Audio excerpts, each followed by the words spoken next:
work this way. Okay. Well, thank you for coming to the review session. And so my intention was for you guys to all have your, I don't know, I guess have at least taken a look at the practice final exam.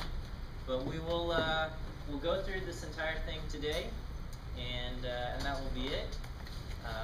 I recommend you take good notes so that during this upcoming week you can try working through the practice final yourself, and then checking your answers and the like here. Okay. So on the final exam, there will be a section where I ask, or I present a scenario, and I ask which subjects, or which conditions have been violated, okay, have been met or not met. So I guess we'll take a look here. All right. So, and those of you tuning in on the video, you will probably only see half of the screen there. So just make sure you have your practice final printed out and you can follow along here. Okay. So the first question says, a study is performed to understand the relationship between bright lights and headaches. 80 randomly selected subjects are exposed to bright lights, and 20 complain that they experience headaches. 90 randomly selected subjects are exposed to less bright lights, and 12 complain about headaches. Are any conditions violated here? Okay. So we're going to just go through and check these three conditions to see if they are met. Okay, so number one, the first condition is, are the independent and randomization assumptions or conditions met? Yes. And how do we know that? Okay. It says 80 are randomly selected and 90 are randomly selected. Okay, so both groups are randomly selected. So this is problem one. So random condition met. Both groups say they were randomly selected. Violates the big population condition.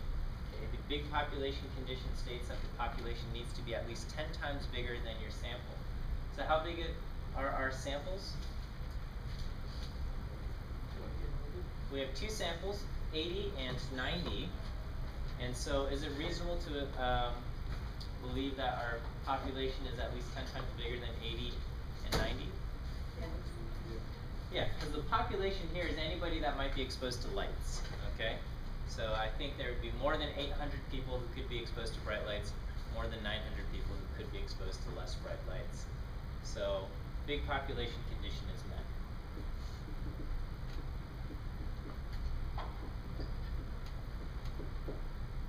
And lastly, we have the large sample condition. Okay? Large sample condition, we have to check for either n times p has to be greater than or equal to 10, and n times 1 minus p has to be greater than or equal to 10. Okay? If you're not given p though, and this applies for proportions, which is what we're dealing with here. Okay?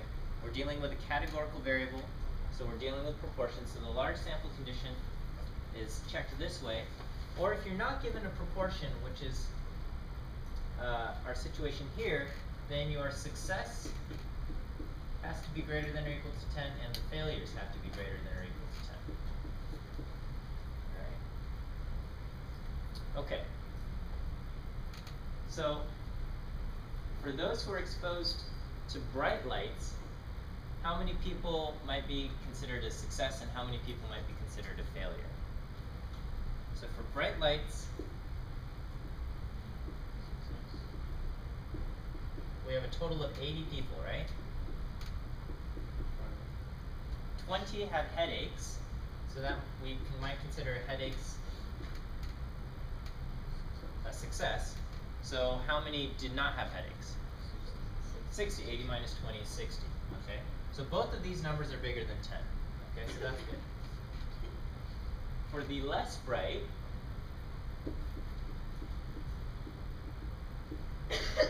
what do we have? We have 90 people, and 12 have headaches, and how how many do not have headaches then? 90 minus 12, 78. Okay, so this we would consider success and failure, or however you want to label them. Both of these numbers are bigger than 10. So that's met and that's met. So the large sample condition is met. So for our very first problem, none of the conditions are violated.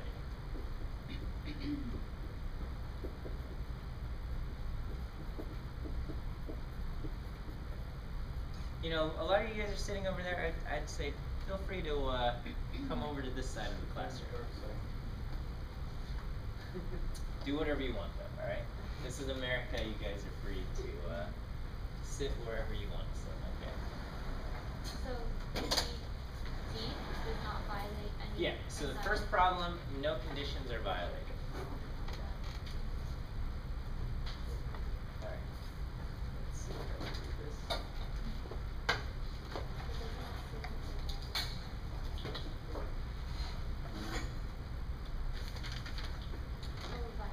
Okay, number 2 says a researcher wants to make a confidence interval for how common a certain disease is.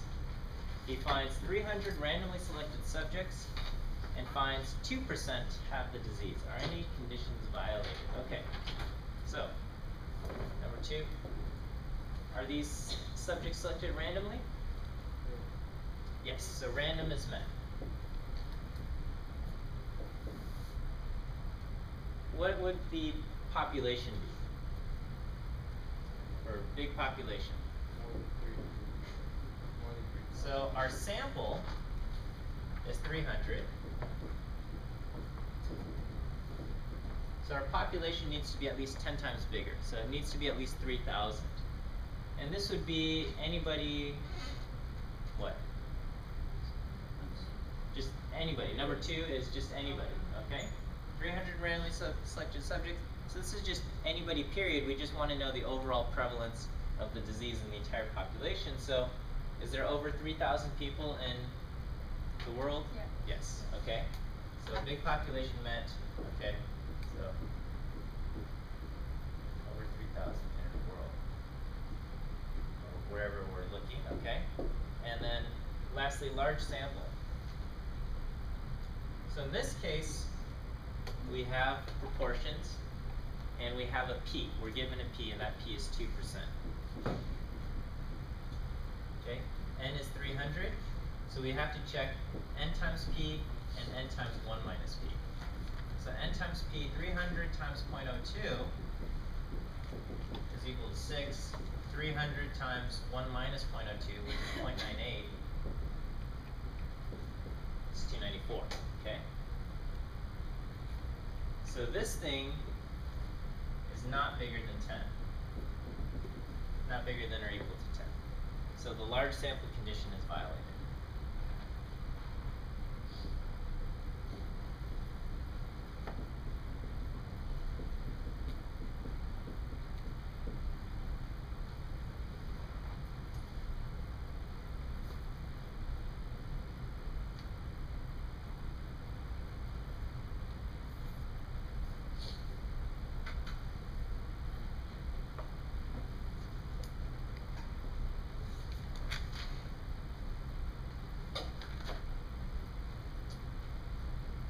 Number 3 says a student has to conduct a survey for a school project. He goes around the school campus and interviews people he meets. He finds data from 100 people and finds that 45 of them answered yes to his questions. Are any conditions violated here? Yes. Yeah, what's that? Random. Okay, it's not random. Let's check the other conditions though. Was big population met? We don't know. Okay, it doesn't say what size the school is. In order for big population to be met, how big does the school have to be? At least 10 times bigger. Okay. But because it's not random, that it doesn't even matter. Okay, but school must be at least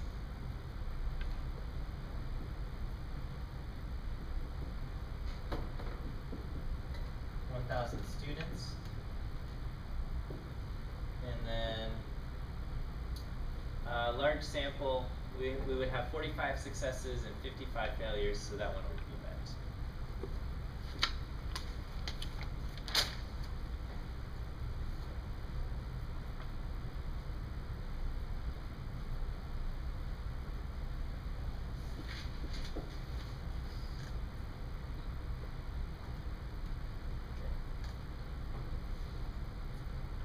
And lastly, it says a company wants to survey its employees. It has 800 employees, and it decides to select 100 of them randomly and interviews each of them. Are any conditions violated? Yes, big population violated. Okay.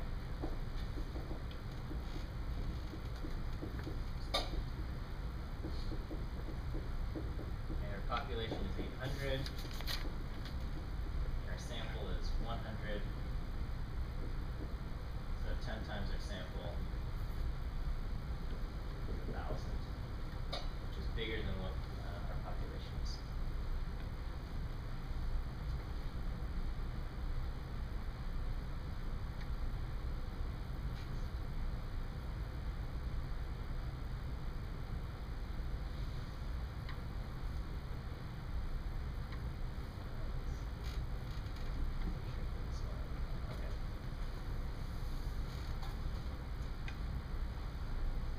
Okay, so you'll have a few questions that ask you about conditions, see if they're met or not in the exam, and you'll have to do something like this. All right, so there's probably about 4 questions like that, and then you're going to have maybe 32 questions or so coming from chapters 7, 8, and 9, covering those confidence intervals, hypothesis tests, and so. We're going to do a bunch of problems like that. Okay. And in each of them, you'll have a kind of a setup, and you'll probably have maybe about 4 questions related to that setup. And so on the practice final, I have about 6 questions or so, but on the actual final, you'll probably have maybe about 4. Yes? This section won't be multiple choice, will it? Yes, it will be multiple choice. Okay. So just be prepared for having to deal with multiple choice again.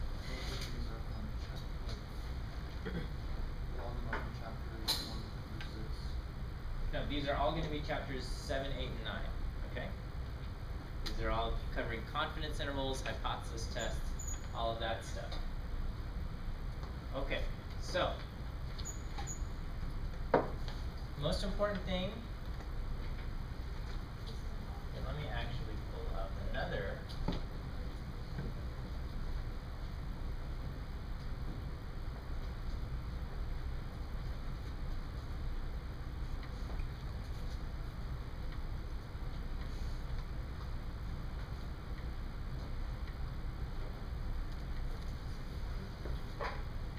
Okay, so I have this study guide available on the webpage also, and it says you're either going to be dealing with 1 sample proportions, 2 sample proportions, 1 sample mean, or 2 sample means. Okay, and the most important thing for any of these problems is to identify which of those situations you're dealing with, because that's going to affect how everything else is done. Okay, so to decide whether it's proportions or means, you have to ask, is the data categorical or numeric? If it's categorical, you're dealing with proportions. If it's numeric or quantitative, you're dealing with means. Okay. And then you have to ask, is there 1 sample or 2 samples? All right? And if you can identify 2 different, not necessarily different, but if you can identify 2 ends, then you have 2 samples. So let's look at our first situation. It says, a farm wants to test 2 different diets for their cows to see which diet causes more weight gain. They randomly select 10 cows to give diet 1, and they select 12 cows for diet 2. After 2 weeks on diet 1, the 10 cows gained an average of 15.2 pounds with a standard deviation of this, and after 2 weeks on diet 2, the 12 cows gained an average of this many pounds with a standard deviation of 3.4. The following questions refer to a 95% confidence interval for the difference in average weight gain. Okay.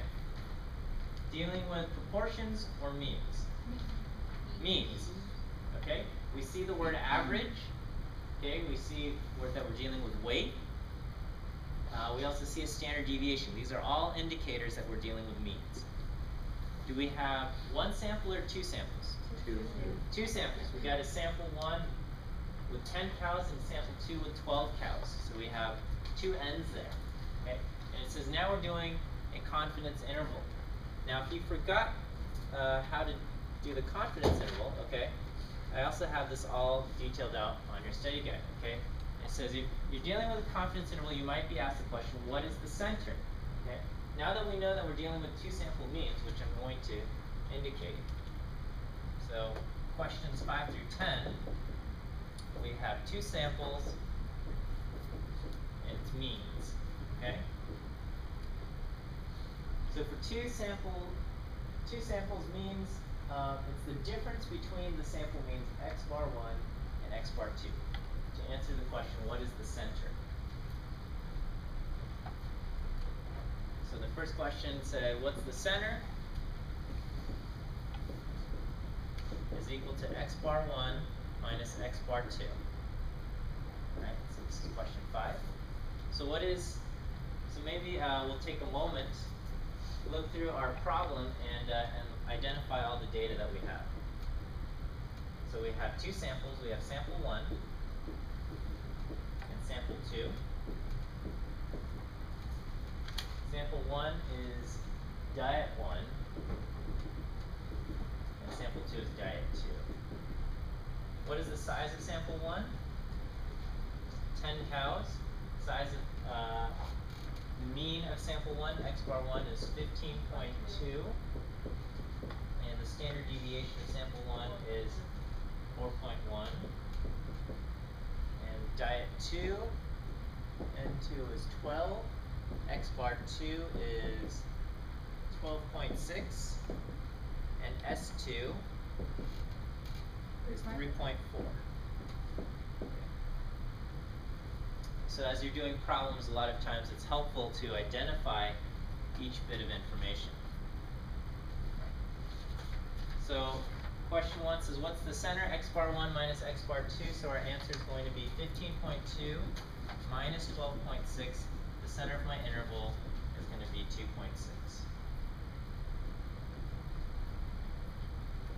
95% confidence interval, what value will you use for T star? Okay. 0.96. So, because we're dealing with means here, are we going to use the Z table or the T table? We're going to use the T table, okay? So we go to the T table, and we have 95% confidence. How many degrees of freedom do we have? 9. We use n minus 1 in using the smaller n. So we use the T table, and we're going to have degrees of freedom equal to 9. And so for 95% confidence, T star is going to be 2.262. And again, if you had forgotten that, you can check your study guide. And it says, what is the critical value? And it says, for proportions it's this, but for one sample or two sample means, T star comes from the T table. The degrees of freedom is going to be n minus 1 using the smaller n, and then you figure out, look up the correct column.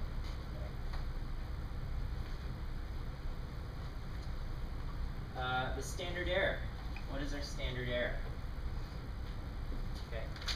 Again, I can tell you that the standard error is given by this formula, s1 squared over n1 plus s2 squared over n2. But if you don't remember that, you can always check your study guide, or as you write your own note sheet, make sure you have somewhere in there. Okay, standard error for two sample means is s1 squared over n1 plus s2 squared over n2. Yes? Would we be allowed to use the study guide as our note sheet? Yes, you can use the study guide as your note sheet, but you're only allowed one sheet front and back, so that would be the note sheet. If you want to add additional writing to it on the margins and things like that, you're more than welcome to do that. Okay? Okay, so two sample means, we got that, so now we just plug in our numbers. So S1, 4.1 squared over N1, which is 10, plus S2 squared, which is 3.4, squared over N2, which is 12, and we take the square root of that. We punch that into our calculator.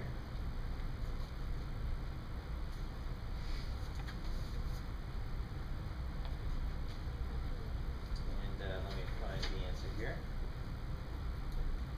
2.259. Sorry? 2.259. 2.259.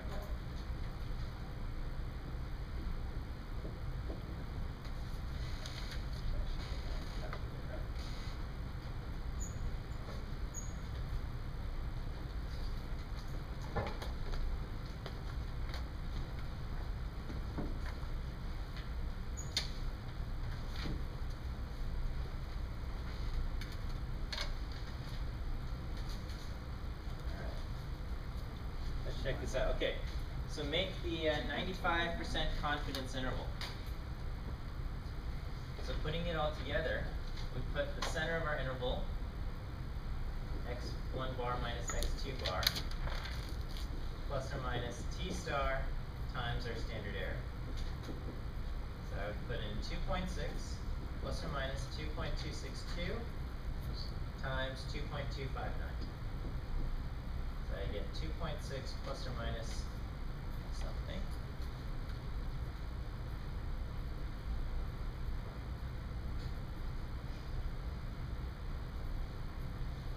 Wait, hang on. I'm getting something a little bit different here. Yeah, me too. Yeah. Okay, Oh, sorry. that's alright. 2.837. I'm getting 1.626. Huh? Everyone makes mistakes. I will verify it one more time. 4.1 squared over 10 plus 3.4 squared over 12, and I take the square root of that. Okay. So I'm getting 2.6 plus or minus 2.262 times 1.626. Okay. So I do that, and I multiply that by 2.262. So I get 2.6 plus or minus 3.678. Okay. So my confidence interval, if I do 2.6 minus 3.678, I get negative 1.078. Isn't it 1.626 that instead of 2 point? Or is it 6 point? Oh, never mind. I was looking at the standard. Okay, and then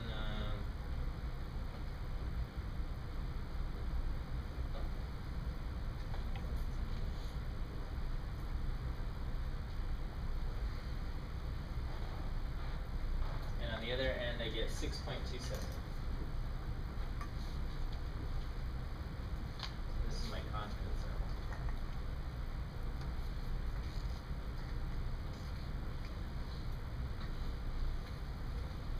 Alright, number 9 says based on your confidence interval, do you conclude that there's a difference in the average weight gain? So what are we looking for to decide whether there is evidence of a difference in average weight gain? 0. We are looking to see if 0 is within my interval. Is 0 within my interval? Yeah. Yes. Okay. So the answer is 0 is in the interval.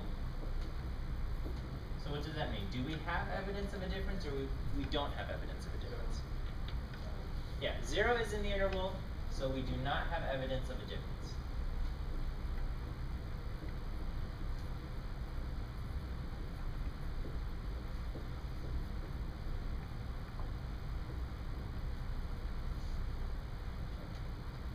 And again, that's also noted in the study guide. It says, for what conclusion do you make? And it says, for two sample means, question might ask if there's evidence, if 0 is in the interval, there isn't evidence that the means are different. Okay. There's a bunch of text on this thing, but that's what we have. Okay. All right, and it says if instead we were to make a 90% confidence interval, how would it compare to our 95% confidence interval?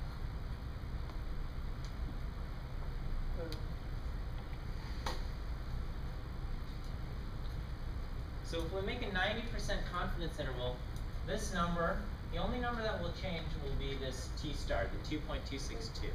That one will actually be smaller. Okay, lower confidence has less, smaller t star. So what that means is it makes our interval more narrow. So the answer to number 10 is our interval will be more narrow.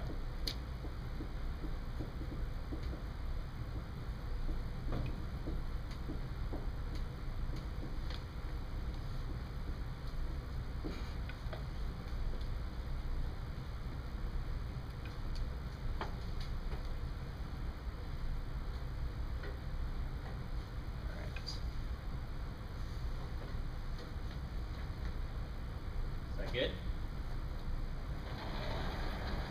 So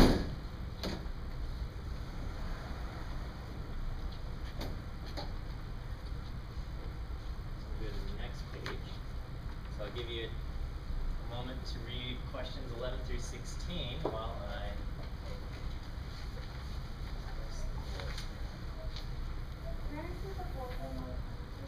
Can you see what? Sure.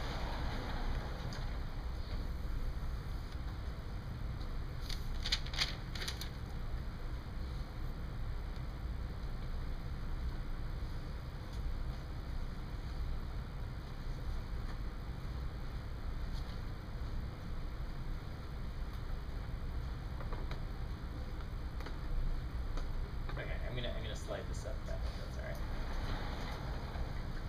alright. Alright, so it says, at the ruler and yardstick factory, a machine is suspected to be defective. The yardsticks it produces are supposed to be 3 feet long. You measure a random sample of 40 yardsticks and find that the average length is 3.02 feet with a standard deviation of 0.03 feet. Is this evidence that the machine is producing yardsticks that are too long? Okay, so do we have one sample or two samples, and are we dealing with means or proportions? Okay, this is the most important question that you have to ask, and it's not one of the actual questions. That's like the grand entrance right there. So in this problem, we have one sample. Okay, we only have one sample of 40 yardsticks. And we are dealing with means. Okay? So, because we are looking at the length of the yardstick. Okay, so we see things like the average length, that's an indicator that we're dealing with means. And we also see standard deviation, also an indicator that we're dealing with means. So for questions 11 through 16, we have one sample, and we're dealing with means. Okay. Now that we know that, we can get started with doing the work here. Okay. We're doing, it talks about hypothesis tests. Okay. Just as you're looking through these things, it talks about hypothesis tests, test statistics. So we're going to be dealing with hypothesis tests.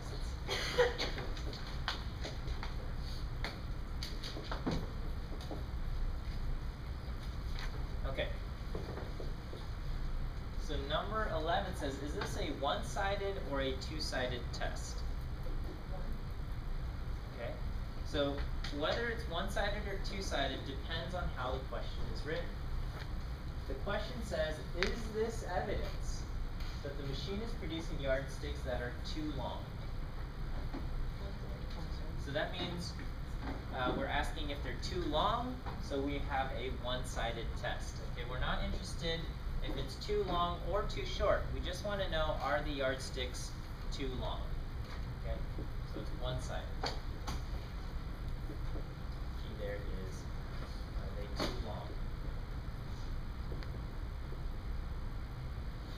So 12 says, for a hypothesis test, what would your hypotheses be? Yes, question. I have a question for 11. What else would be a keyword to determine if it's one side or two side?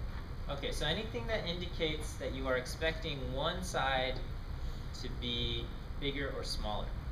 So is this evidence that something is heavier or larger or smaller or something like that? Okay. And then if it asks if it's different, then that's incorrect. Different would be two-sided, so you'd use a not equal. Okay. You know, is this evidence that it has changed? Is this evidence that it's not the same? Is it evidence that it's different? None of those words indicate that one should be larger or smaller. So in those cases, we would use the not equal sign. Okay, so for a hypothesis test, what would your hypotheses be?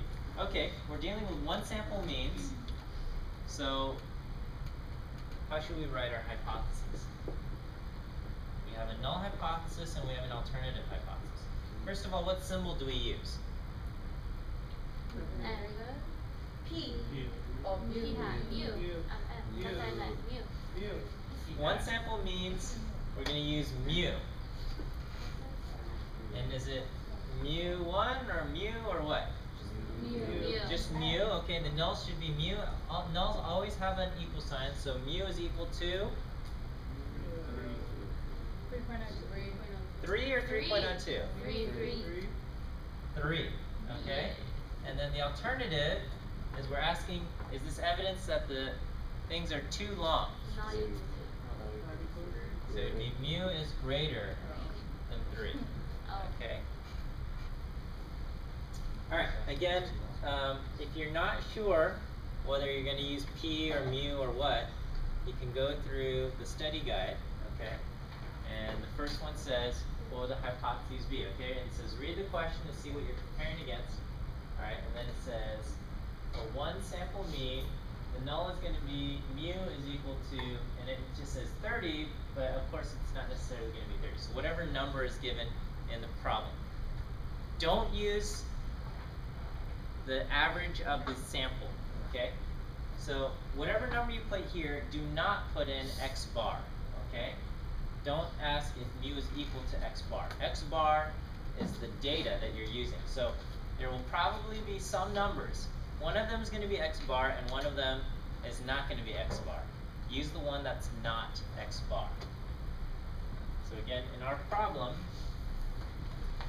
it says, are the yardsticks 3 feet long? And when we look at our data, it says we have 40 yardsticks and the average length is 3.02 feet. So our x bar is 3.02. Okay? So actually I should, somewhere in our problems, we should write our data. Over here. Our data is n is equal to 40, x bar is equal to 3.02, and s is equal to 0.03. Okay. So in your null hypothesis, or your hypotheses, don't use the number that's x bar.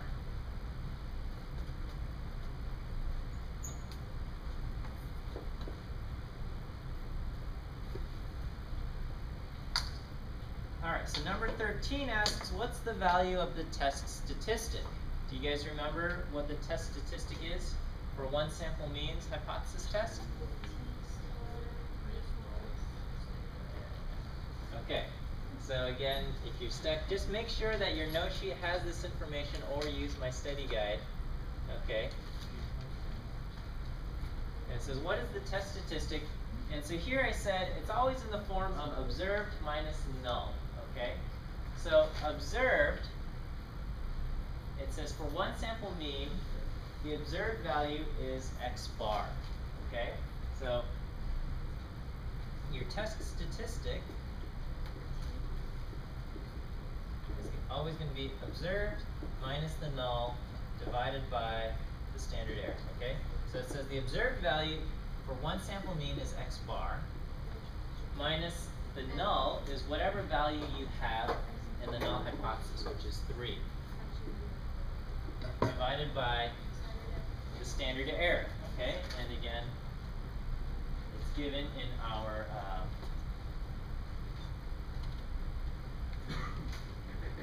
note sheet here. It says for one sample mean the standard error is s over the square root of n. Okay, so this is going to be s over the square root of n. So when I calculate calculate this, I have 3.02 minus 3 divided by, and the standard error, I'm going to do this calculation separately as s, which is 0.03, divided by the square root of n, which is 40. So I'm going to do that calculation separately. So here I get 0.00474. I'm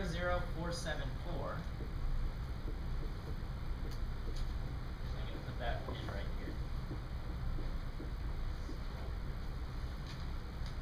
And I do 0.02 divided by that. So 3.02 minus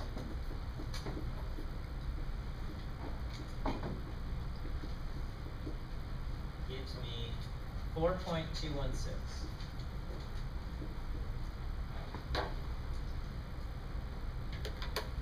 That's my test statistic.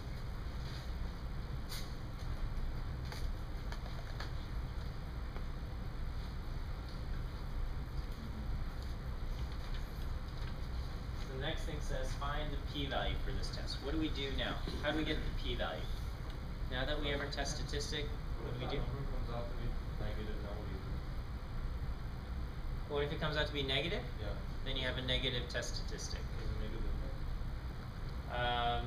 Only when you look it up on the table, okay? But, well, do we use the z table or t table for this test? T. Anytime you're dealing with means, you're always going to look it up in the t table. How many degrees of freedom do I have to look up in the t table? 39 degrees of freedom, n minus 1, but we don't see 39 degrees of freedom, so we always round down and we're going to use 30 degrees of freedom. So for the p-value, we look up in the t table, and we're going to use 30 degrees of freedom, because degrees of freedom is really 40 minus 1, 39, but we cannot find 39 in the table, so we always round down. We're going to use 30 degrees of freedom. So I look at 30 degrees of freedom, and I'm looking up the number 4.216. And what do we see? What is my tail area? Okay, so the last number in the 30 degrees of freedom is 3.385. And our test statistic is 4.216. Alright? So as far as 3.385 corresponds to 0.001, so our tail area is going to be what? Our tail area, whatever it is less than 0.001. Okay? The last number that we see in the table is 3.385. We're even further away from that, so that means the amount in our tail is going to be less than that, 0.001. Do I leave this as is, or do I double it to get my p-value? I leave it as is because I have a one-sided test. Okay, so I leave it as is, so my p-value, whatever it is less than 0.001.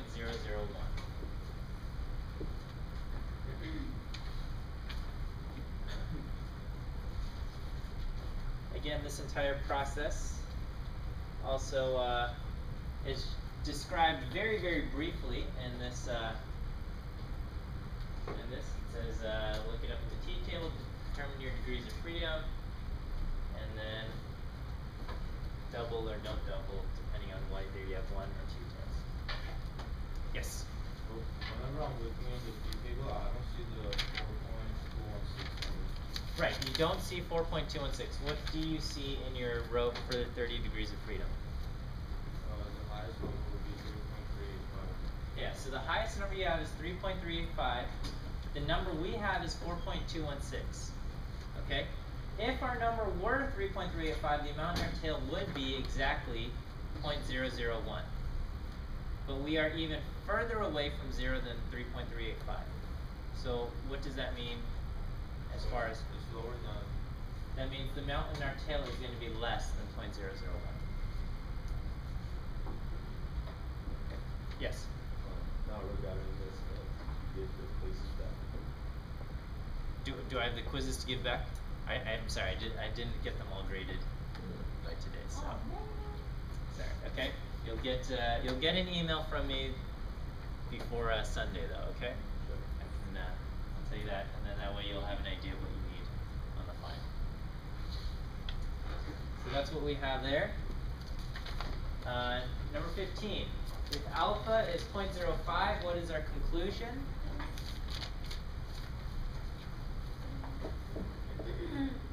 Okay, so our p-value is less than alpha. So what does that mean? We reject the null hypothesis. And that means we have evidence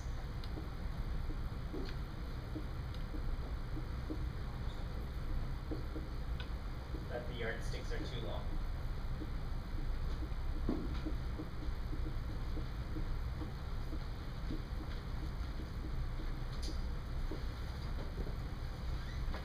Yes? So we're comparing the 0.001 number to alpha, right? Not the actual 4 point.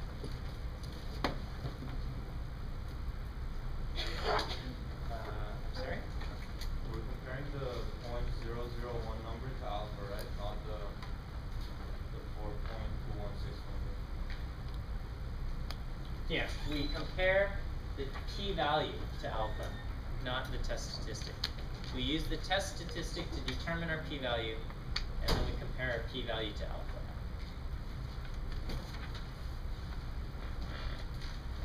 Alright, and so here's one of these, what type of errors did we make, okay? If the conclusion we just made was wrong, what kind of mistake did we make? So what was the decision we just made? It was to reject the null hypothesis. So if that decision to reject the null hypothesis was wrong, let's say more data comes in and it turns out that the machine is actually working just fine, it's not producing yardsticks too long. So if this decision was wrong, what kind of mistake is that? That's a type 1 error. Okay, so if our decision to reject H0 was wrong, that is a type 1 error. Would there be any other type of errors that we can make? Type 2 error, which is if our decision was to not reject the null, and that was a mistake. That's a type 2 error.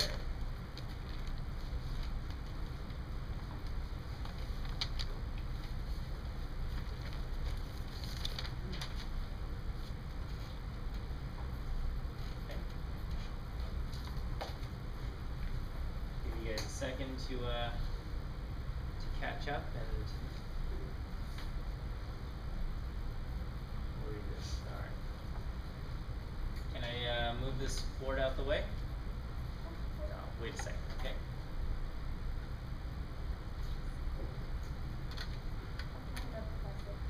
What's that? You're good? You're good? Okay.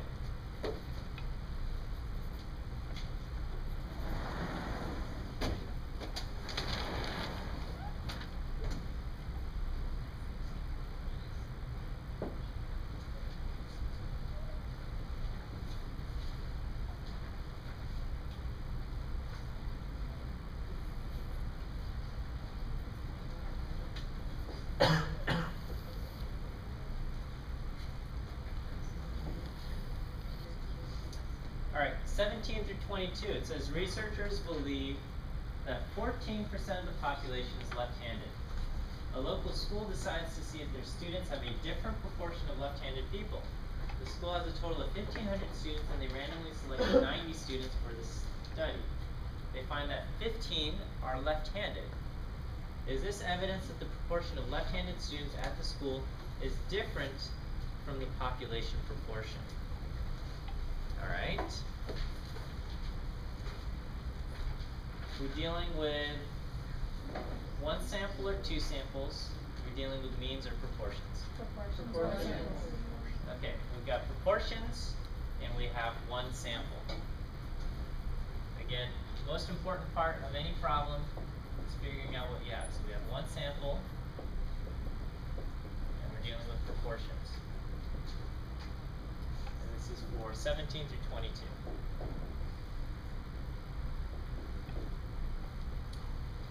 Okay?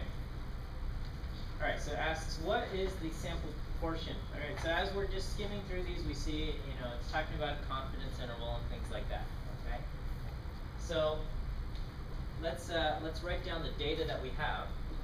Okay? How big is our sample size? We have a sample size of 90. How many students are left-handed? 15. 15, okay. Is that all our data? Yeah, that's pretty much it, okay? So, we can get p hat. P hat is going to be 15 over 90, which is equal to 0.1667. And what is the proportion in the population? Proportion of the population is 14%, okay, and that's what we're comparing against at the end. Alright, so number 17 is what is our sample proportion?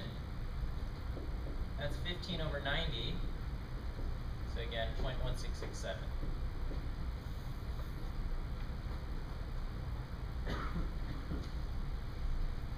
Okay, so it does talk about the size of the population, total of 1,500 students, but that's not relevant to our data. So you don't have to worry about it. If we were to check conditions, then yes, that's important, but in all of these problems, the conditions are going to be all met. I noticed in one of the problems that I think it was the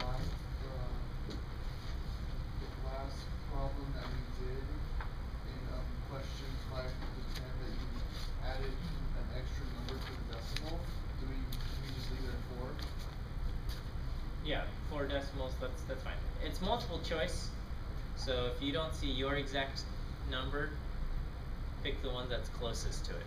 And it'll probably, in most cases, will be off by no more than, 1/100th of a point or something. Alright, if you want to make a 90% confidence interval for the proportion of left-handed students, what critical value z star would you use? So how do we get our z star values for one sample proportion confidence intervals?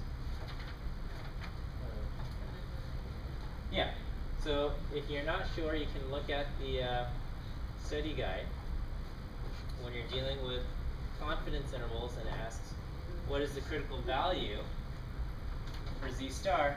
These are just the 4 values that you need to know. So for a 90% confidence interval, your z star is 1.645.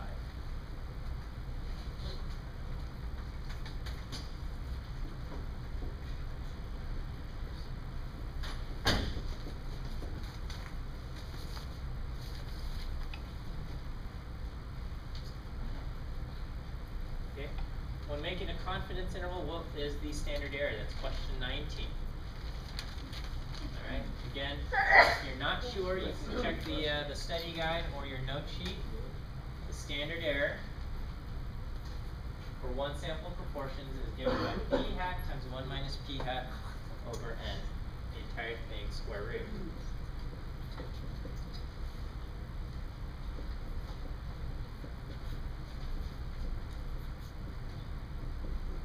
Alright, so it's important that we know what our p hat is, and our p hat is 0.1667 and not 0.14. So we use this to get our standard error.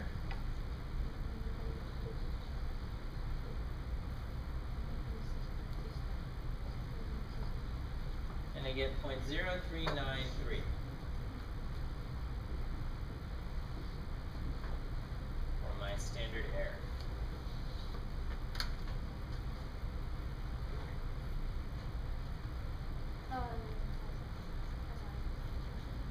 Okay? You want me to go back? No, I have it. You got it.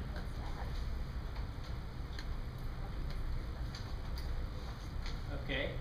What will be the center of the interval? The center for a confidence interval for one sample of proportions is just equal to p hash. So that's going to be 0.1667.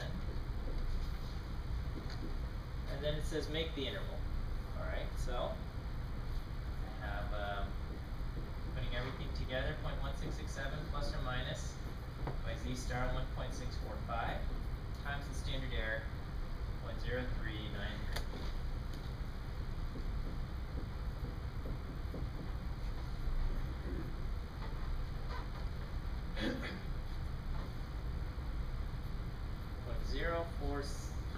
Point zero six four six.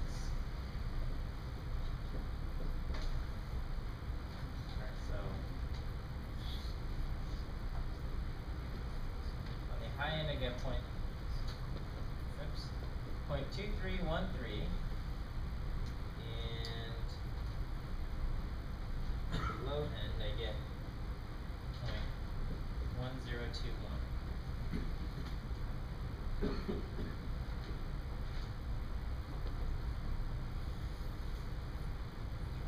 It's my confidence interval.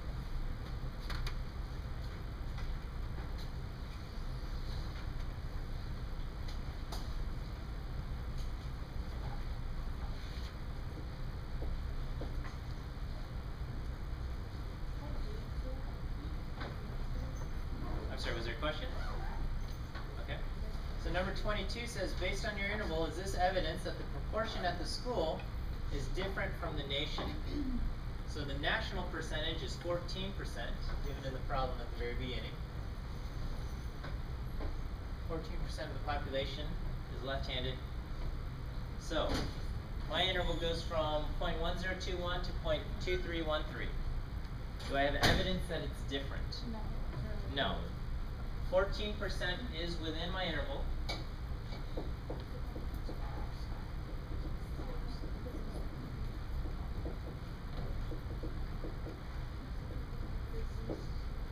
So we do not have evidence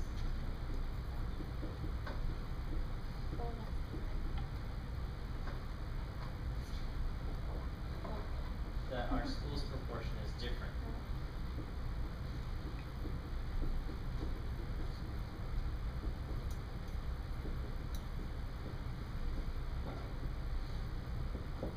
From the nation.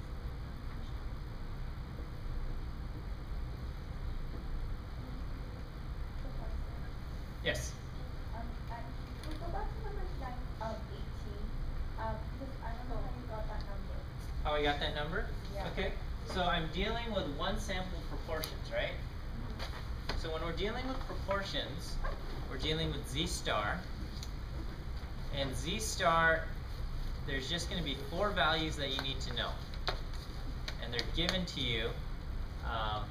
You're either going to have to just have them written down or have them memorized. Okay, and they're written right here in this in the study guide, but it's also in the book, and I think I mentioned it a few times. Got it? All right. How's that? Good? We're all going to get ace this final 100%. exam? 100%? 110%. 110%. That's exactly right. Okay. So we'll keep moving on. Yeah.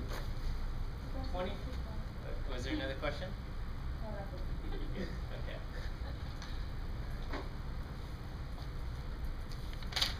Questions 23 to 27. It says you buy a bag of Starburst candies and a bag of Jolly Rancher candies. And the bag of Starburst contains 80 pieces and 12 of them are cherry flavored. The bag of Jolly Ranchers contains 70 pieces and 14 of them are cherry flavored. Assuming these are truly random assortments, does this provide evidence that Starburst and Jolly Ranchers have a different proportion of cherry flavored candies? Alright, it says group 1 is the Starburst candies with 80 pieces total, 12 cherry candies. Group 2 is the Jolly Ranchers, 70 pieces total, 14 cherry candies. Hypothesis test with 5% significance level. Alright. So before we begin, one sample or two samples, means or proportions? Proportion.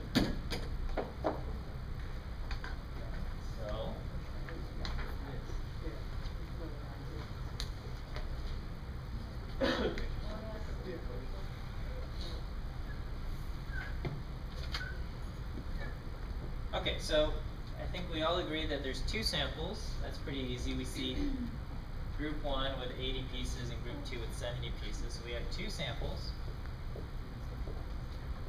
And what kind of data do we have? We have, are the candies cherry or candies or not? So that's going to be categorical. And we're just given counts of the candies anyway. 12 cherry candies or 14 cherry candies. What So we're else types dealing, of data is that? huh? What else types of data is So we're that? dealing with categorical data, and so this means we have proportions. Two samples, proportions. The two types of data you have, categorical or numeric. Numeric is also sometimes called quantitative because of quantities, I guess. Yeah. There's an example of numerical data in the practice test, right? The one with the caffeine item. Yeah, we've had a few examples of numeric data, such as the yardsticks, and then I don't know, the very first one I think was numeric. We've done examples of both proportions and means. Alright, so we've got two samples and we have proportions. Alright, number 23 says, for a hypothesis test, write the appropriate hypotheses. So, for two sample proportions, what would the appropriate hypotheses be? P1 minus 2P. Yeah, so our null hypothesis will be P1 minus P2 equals what?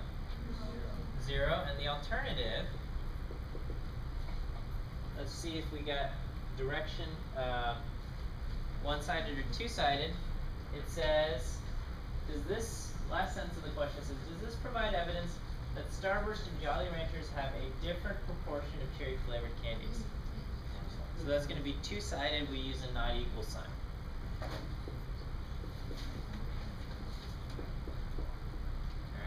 And again, if you weren't sure about the hypotheses, you can always check the study guide here. And it says for two sample proportions, the null is always going to be P1 minus P2 equals 0. And then the alternative is not equal, greater than, or less than. Okay. And make sure we're using P's and not P hats. Do not put P hat in your hypotheses. Okay. And before we keep going on, let's write down all the data that we have. So we have group 1, which is the Starburst. And group 2, which is Jolly Rancher. And we have n is equal, for the Starburst we have 80, with x equal to 12. And for the Jolly Ranchers, n is equal to 7g. And x is equal to 14. You can put n2 and x2 and n1 and x1. So from this, what is my P1 hat? P1 hat would be 12 over 80 equal to 0.15. And P2 hat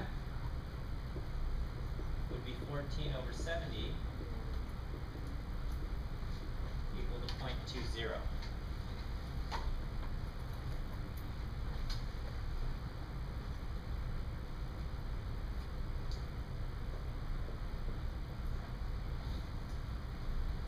Number 24 says, what is the value of P hat?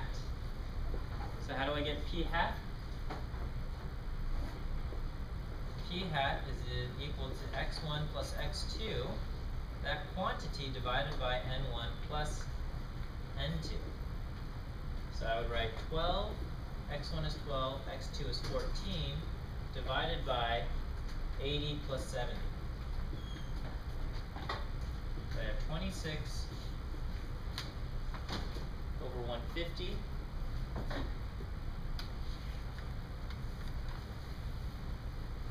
And I get 0.1733 as my p hat.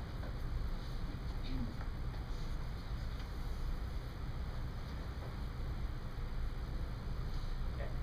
says perform a hypothesis test. What is the test statistic? I'll do that up here. Alright. And if you don't remember how to do this, you can always check the study guide, and it says all hypothesis test statistics are in the form of observed minus null over the standard deviation, or standard error. Okay. And so it says for two sample proportions, the observed is the observed difference between sample proportions, P1 hat minus P2 hat. Okay, and then the null is whatever I have in the null. In this case is the 0, so I technically have a minus 0, divided by the standard error, okay? And the standard error is just a couple spots down, and it says for two sample proportions, the standard error is P hat times 1 minus P hat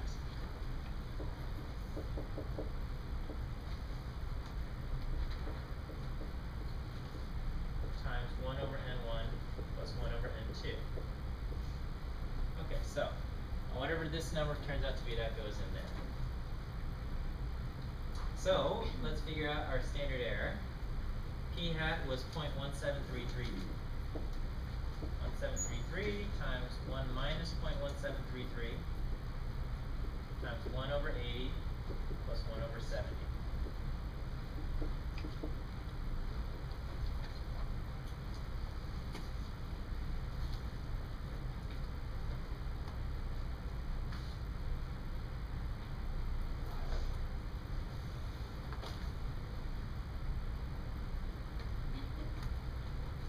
And I'm getting 0.0619.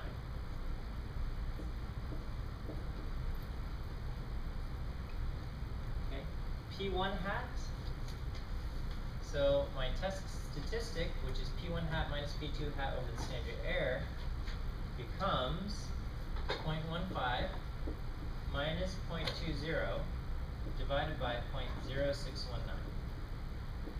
So I get negative 0.05 divided by 0.0619.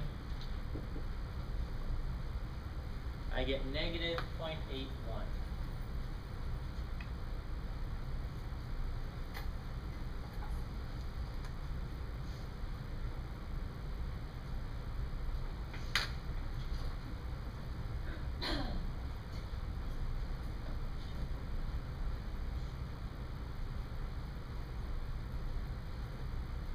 That's number 25. What is our test statistic? So that involves figuring out your P hat. You use that to get your standard error, and you use your standard error to get your z-score.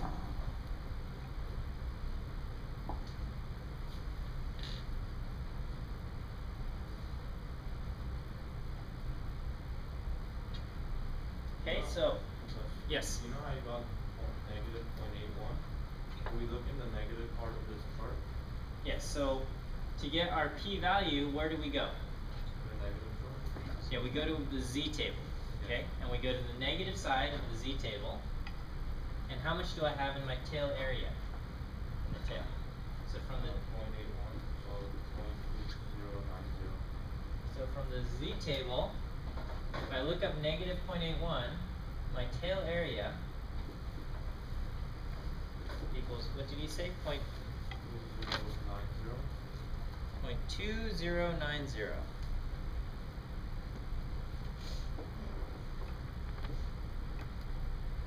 Okay, is that equal to my p-value, or do I have to double that?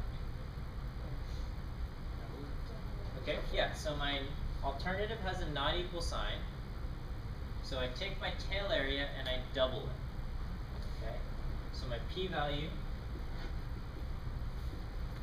is equal to 2 times 0.2090, which gives me 0.4180. How do you know if you double it or not? I look at my alternative hypothesis and I have a not equal sign. So if I have a not equal sign, that means I have a two-tail test, and that means I double it. Yes? The not equal sign is equivalent for greater than or less than sign? I mean greater than sign? greater than is one tail, less than is one tail, not equal would be two tail. Okay. Again, it's also summarized in the study guide right here as for the p-value. All right. Look up your test statistic in the z-table. And it says if the alternative hypothesis has a not equal sign, you find the area of one tail and you multiply it by 2.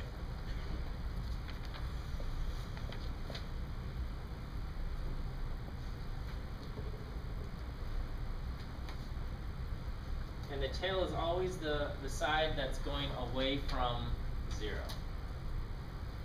Going away from the mean. Alright, so if my p-value is 0.4180, and it says perform a hypothesis test at the 0.05 significance level, what is the conclusion that I made? For number 27. Do not reject. Yeah, 27. My p-value is greater than 0.05, our significance level, so we do not reject the null hypothesis. What did the null hypothesis state?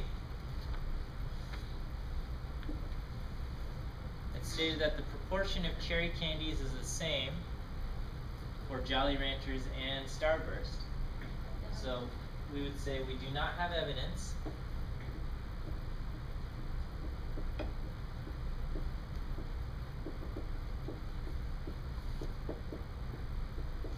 that the proportion of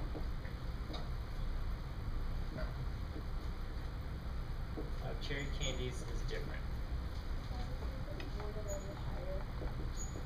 Sure.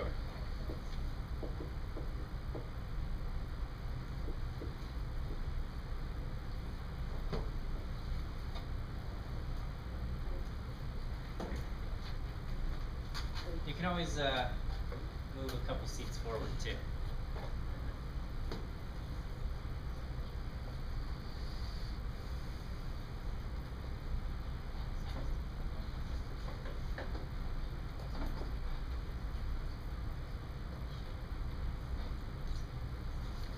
Yes. Can you briefly elaborate on number 27? Like, our p-value is, I thought it wasn't greater than. My p-value is 41.8%, 0.4180. And I'm comparing that to alpha, which is, or my significance level, which is 0.05.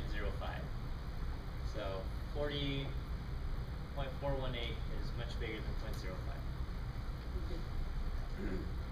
So I don't reject.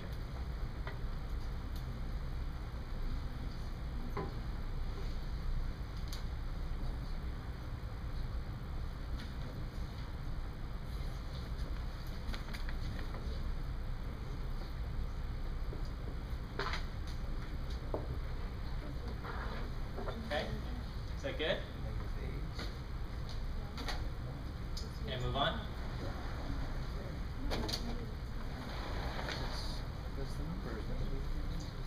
Alright, 28 to 33. It says researchers want to know.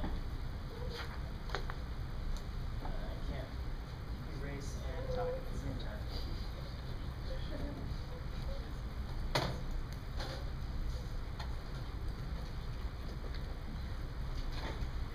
Researchers want to know if drinking caffeinated drinks improves reaction time.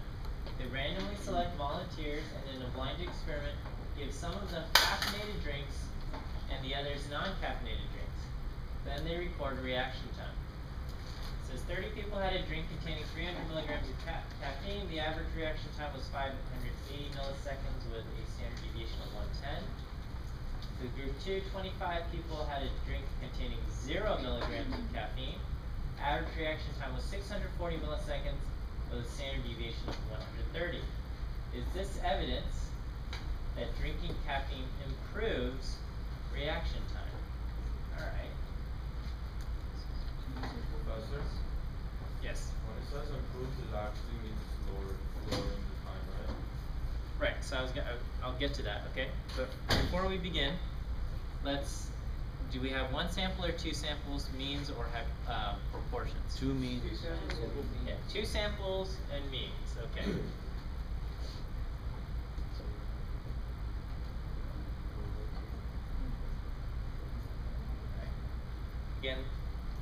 most important part of any of these questions, figuring out what we've got going on. Alright, so 28, our null hypothesis, when you have two sample means, is going to be what? Sure. Huh? Oh, You yeah, want to look at the yeah, study guide? Okay.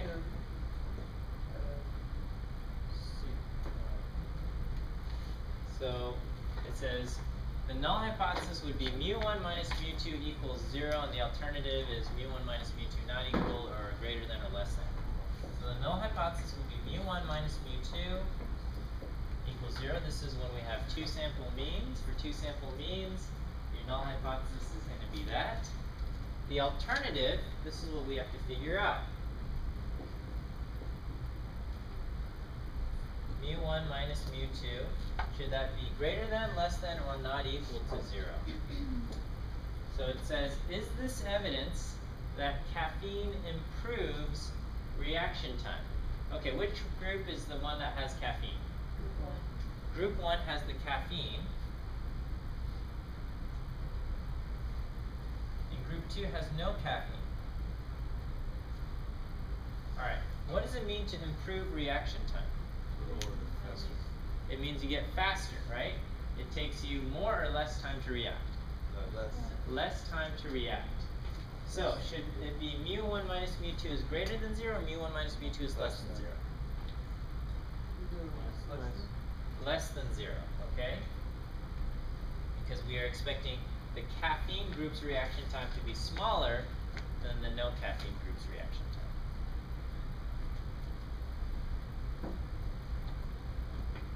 Okay? Make sure you understand why we picked less than 0 here, okay? Because it's in my opinion, it's a little bit tricky, and it requires careful reading of the problem. Yes? Will it be wrong if you write the mu1 is... No, it's not. You can also write alternative mu1 is less than mu2. Totally fine. Yes? Group 1 reaction time is smaller than group 2. Yes.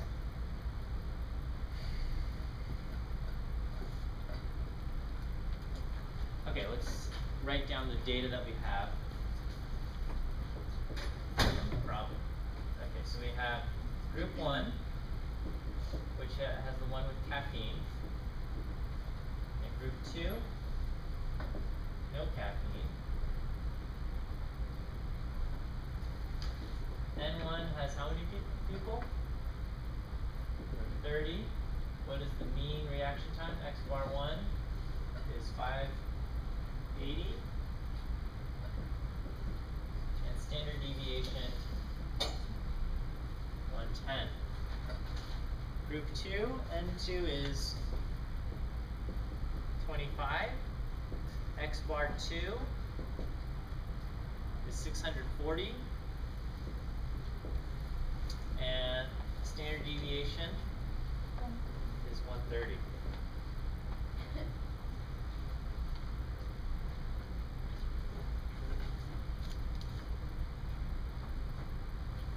So number 29 says, what's the observed difference in means?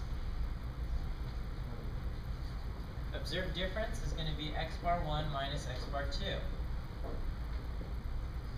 Okay? And again, if you weren't sure about that, it's when it says find the test statistic, it talks about the observed value. It says for two sample means, it's the difference between the sample means x bar 1 minus x bar 2. So x bar 1 minus x bar 2 is going to be 580 minus 640. We get negative 60.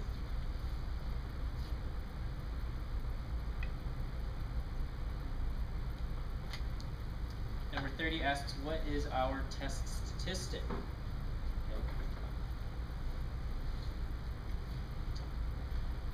So I'll pull this up in case you wanted to do it this way.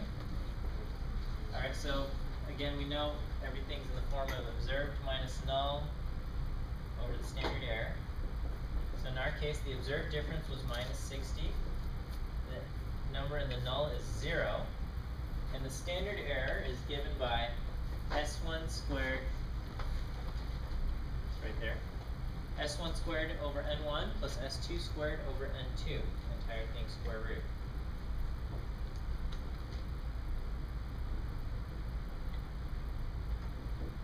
Okay. So if I just do this calculation here separately, I would have 110 squared over 30 plus 130 squared over 25.